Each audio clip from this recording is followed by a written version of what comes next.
Evening, everybody. You're joining myself and James here. Hello. In a beer garden. We haven't got Sophie with us at the moment. She couldn't make it, unfortunately, today. So we thought we'd come out. We was going to do a little bit of filming. That went tits up. Yeah. Because there was a flower show at the church we were going to. And, An evening song. Yeah, I mean, both of us are florists in our spare time, but yeah, we thought we'd give that one a miss. Yeah.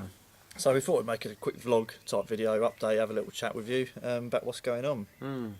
Hopefully Series 5 is still going to be out at the end of this month, if not sometime in June.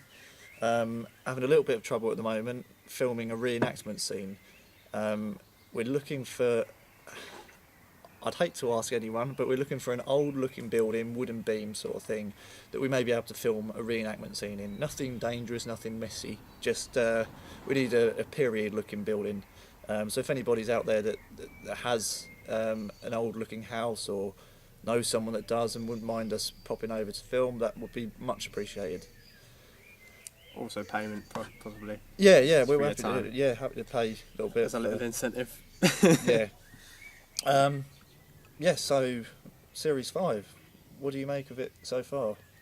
Oh, Series 5's been going really well, because as we were saying earlier, we haven't had a single location we've gone to that hasn't given us something, at least. Because you can go to 50 places and come away, with 20 of them as studs. But what I like this year we've done is, this series we've done is, when we go to places, we've sort of done, a few of them we've done 2 investigations in one episode. Yeah. Like we've got an abandoned hotel we went to, we done 2 nights there in one episode, so you get 2 different times viewing it and 2 different times experiencing it, which I think's helped a lot. Also gives us a chance to debunk stuff through repetition. Yeah, so that's Come on. So yeah, that's really helped, and that's made it interesting. But yeah, like you say, every episode's really meaty. We've got a lot of stuff that's got both of us thinking. I'm sure Sophie, I can't speak for her, but I'm sure it's got her thinking as well. With just more and more ideas about what's actually going on, what we're actually experiencing. Yeah, all of what we're doing is basically building towards a better understanding for us, and hopefully to show you what is out there if you just go and look for it. If you actually go and investigate these places, it's all well and good, just like watching a video of us doing it, but unless we can actually bring something back from those investigations to show you guys, then we're not doing our job. So that's why it's been so good for this series that we've actually managed to get things consistently on every single episode, which you'll see. We were saying earlier, another good friend of ours, Jason, we was talking about doing small condensed episodes, sort of a mini series almost, of just local places to go and investigate. And if there's any viewers that would like to pop along to any of those, be more than welcome, because I think it's great having people that haven't done any of this before come along and actually see it for themselves. We can't guarantee you'll see a ghost. We can't guarantee you'll hear a ghost or anything like that. No. But we can almost say for certain, if you come enough times with us to certain places, something will happen that you will not be able to explain. Yeah. And it's happened so many times with people that have laughed at what I did before, and I brought them along, and after a couple of times, they've changed their mind. They've not said they believe in ghosts necessarily, but they believe we're not just chasing shadows in the dark. Yeah, more or less. No, it's definitely a thing. If you've got to, same with a lot of things in life, you've got to actually experience it before you can really know what you're talking about. Especially when it comes to something as sort of fluid and ever changing as when it comes to paranormal and supernatural and things like that. Especially when it's something that's not completely tied down either way. Yeah. When it's something that's so open to interpretation, and it's based on individual experience, because everything you see us doing is down to what we're experiencing at the time in these videos. So the only way for you guys to completely understand it would really be if we had some of you guys come along with us to experience it with us. That's not to say don't watch the videos, but it will definitely give you a better, it sounds a bit stuck up, but like a better appreciation for what we're doing. But the thing is, like, and like you said, you see that we're not just there going like, oh, what was that sound? Oh my God, what was that? No, it's yeah, especially I'll just say, especially on the last investigations the last few investigations we've been doing, there's been things happen which I haven't been able to actually explain. I haven't been able to sleep since. He hasn't been able to sleep. It's like you're standing there watching these things happen in front of your eyes. You're watching the unexplained happen while your mind is trying to configure what you're viewing. And it's at that point, with those sorts of moments, that you really understand that there is something else going on that you can't just completely dismiss. I did want to mention this. It's one of the new episodes we've got coming. We intended on it being just a single episode, but yeah, the intensity of the whole thing, we've decided to do a 2-part episode on that whole situation, and that is the first time I've wanted to end an investigation because it got too much. Yeah, we had to call it to an end because we couldn't continue with that investigation. I think if we had I think we could have done it, but I think because I certainly was anyway. Just I wasn't focused enough. It just shook me up too much. I don't think any of us were prepared for it to go so extreme from such a. Reveal where it is. Yeah. We won't say where it is. Okay. But we'll say what happened more or less. But from its outset, you would not expect such a location to go from 0 to 150% activity over like the space of a couple of hours. I mean, I very rarely have seen anything when I go out doing this, and this was one of the rare occasions I did see something, and it is one of the occasions I wish I hadn't have seen it, because whatever it was, to me, wasn't... I don't want to say it wasn't human, but the way it moved... Well, it wasn't human. To me, the thing I saw at this particular place, to me it looked like a sort of goblin type thing. And the way it moved just wasn't natural in any way. And that did scare me quite a bit. But... We haven't filmed the second part of that episode yet, so we'll be back there in a couple of weeks' time. So you could have even more PTSD from said location. Well, I'm hoping to get more infrared lights so we can set up around the churchyard. So we've got essentially the whole area covered with cameras. So I'm sure we will see stuff again there, but we'll have a better chance of catching it on camera this time. And this is another one that people don't realise. The cameras we use have got very limited range. Yeah. Like, even if you're standing in the pitch black, or you're outside in the dark, your eyes can see stuff, but you hold a camera up and the camera won't be able to see what your eyes can see, and it's a very similar sort of thing. That has been a consistent problem, because we've had times where, even at an investigation we're talking about, where we've been standing there and you're watching things happen right in front of you, but you look down the LCD screen and it's only picking up probably about 10 foot in front of you. So we need to get hold of stronger IR lights. Yeah, but then just to capture the episodes for you guys. But then there'll be people who say, well, why don't you do it in the daytime? Prime example why we don't do it in the daytime. We just said we went to one of the locations we wanted to film at, and there was a flower show on. Yeah.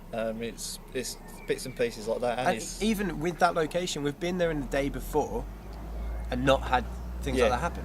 Yeah. I mean, we have done it in the day. There's another one. Santon Church. Yeah. Another one in the series we've got coming up. We've done 2 parts of.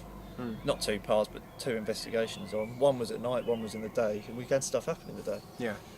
I think there is an element of like filming things at night, especially when it comes to the paranormal, that in a way provides. Assuming there's something that is out there, assuming there is a paranormal entity within the environment we're in, it definitely seems like whenever we film somewhere that's at night, it fuels that with just that atmosphere.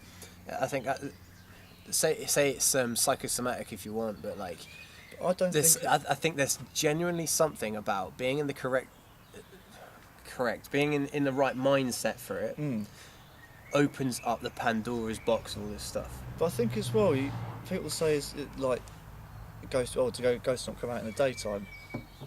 how many nocturnal animals are there? Yeah. There's a lot of nocturnal animals. And what's to say that this type of stuff is more likely to happen in the evening or at night? I don't know, but I've tried doing stuff in the day and night, and night seems to be a lot more of a hit for some reason. And it's not just a case of your mind playing tricks on you, because we've actually recorded certain things at night. Could even be a thing of potentially over time, the shift in day and night cycles over time, like from the point of where we've had things happen, have taken place years and years and years ago in the daytime, but through solar shifts up until this point, now it's happening nighttime. So again, that's a interesting way of thinking of it that I haven't thought of. I need some beer. I'm driving, so I can't be thinking in that way at the moment. But no, that's a really interesting way of thinking of it. It's the same thing with like when it comes to things like stone tape theory, and you've got the ideas of like ghosts going through walls. Well, those walls might not have been there at the time when that ghost was there. The same way as that the day and night time of whatever point that activity happened. Well, when it comes to stone tape theory, whatever time that activity happened, it might not have been the same time of day that it is currently, because of just time. Yeah, but then does that? Oh no, I suppose it wouldn't. I was going to say, does that assume? No, what I was going to say is completely irrelevant. I was going to say that assumes that 365-day calendars actually real, but that. No, it doesn't. It does the opposite. No, exactly. That's what I meant to say. Yeah. Especially when you consider things like leap years and stuff. Yeah, it would all shift around, and what is it? We've lost however much, a fraction of a time or whatever each year. And the changing calendars as well. Yeah. Fiddled with bits and pieces. No, that does make sense. I haven't thought of it. Yeah, I didn't even think of that. Taking a few of these. Yeah, when it comes to like talking about the nature of what these things actually are and what ghosts and spirits actually are, it's probably years now that me and Luke have ended up in beer gardens and stuff and talking about this sort of stuff long into the night. We have sort of developed different ideas about what these could sort of consist of, and I think we talked about it before in one video. We were saying about like the battery of a location and how over time that battery drains from just being interacted with.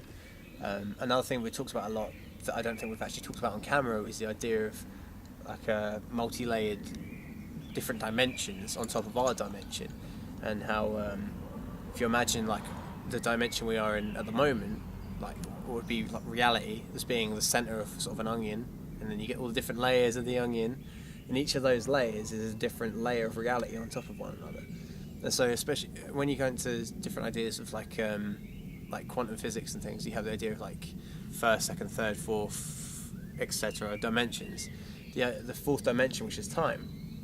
Well, if that is correct, that there is the fourth dimension of time, that means that basic translate this as being everything that's ever happening, me lifting up this glass, us sitting here, us arriving here, that's all sort of in constant flux. That those moments, like a picture's layered on top of each other. Time and space are the same thing, essentially, the same concept. But in the same way that space exists at the same time, time exists at the same time and the same way as that space. Yeah. So assuming that is accurate, that would validate stone tape theory as being an option. It would also point to the idea that when you have to a degree, but then would it still be called stone tape theory, because that name is of the assumption that it's a stone and the environment recording the event, not that the event is slipping through to our current reality. Yeah.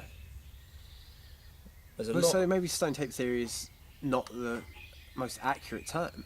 I don't think it is. It's just because that also needs there to be, for stone tape theory, that means there needs to be a starting point of that recording.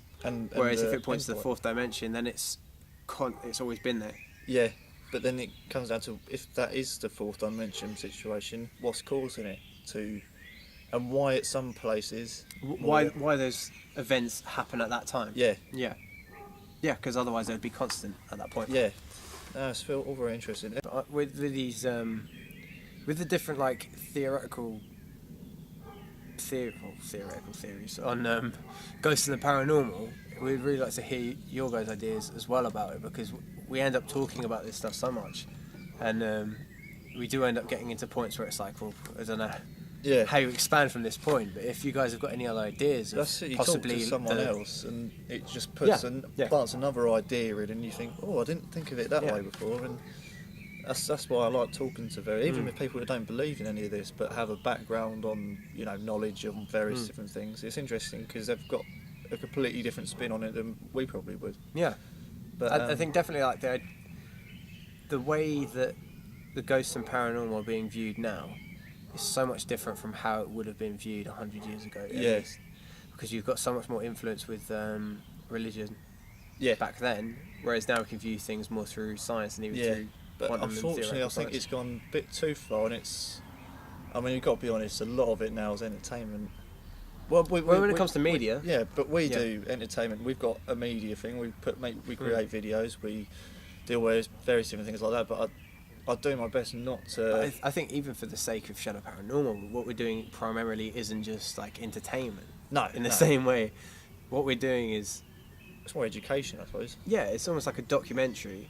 Yeah. That we try to make entertaining for you guys, because otherwise you've got to just watch us sit there with a camera. Yeah. For 40 minutes while we wait for an environment to adjust to us being there, or you've got to watch us, set up cameras for 30 minutes. Like, there's so much that goes on behind the scenes that we have to cut out, and so when it comes to watching an episode, what we've cut down to is the stuff that we want to show you. It's not constructed in any way. No, it's just the rawest form of it, I suppose, that you can get without showing it all. We're saving you guys time by showing you stuff of interest, the most interesting things. Yeah. So, well, I hope you've enjoyed our Beer Garden talk. Yeah. There will be many more. Hopefully, Sophie will be back down with us on the next one.